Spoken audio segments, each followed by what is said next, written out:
कौन सी शक्ति है जो किसी को सुबह 6 या 7 बजे उठने भी नहीं देती, और वही शक्ति जब विरह में बदलती है तो वही व्यक्ति रात्रि के तीसरे पहर ब्रह्मा मुहूर्त में खुद ब खुद उठकर भजन सुमिरन में बैठ जाता है।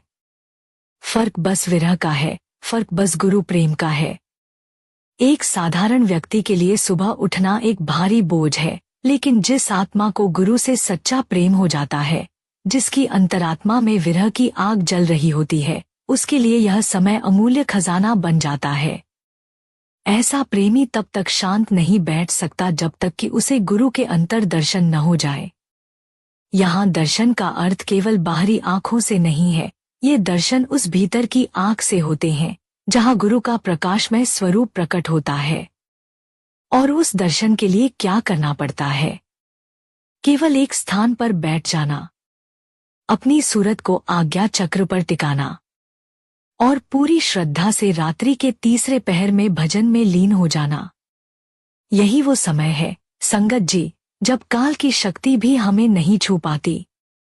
यह ब्रह्मा मुहूर्त है, एक ऐसा पावन काल जिसे ऋषियों, मुनियों, संतों और सिद्धों ने भक्ति के लिए सबसे उत्तम माना है।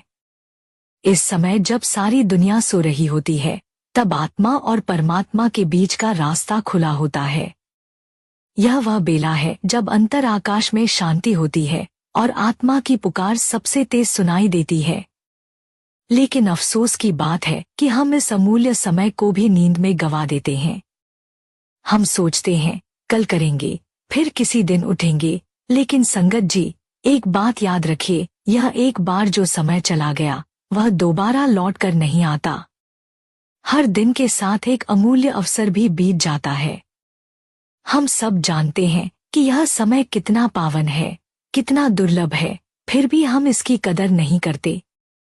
इसलिए आज इस सत्संग को सुनकर एक छोटा सा निर्णय लीजिए कि अब से नहीं गवाएंगे इस तीसरे पहर को, अब से इस विरह को जगाएंगे, गुरु दर्शन की लालसा को भीतर पनपने देंगे।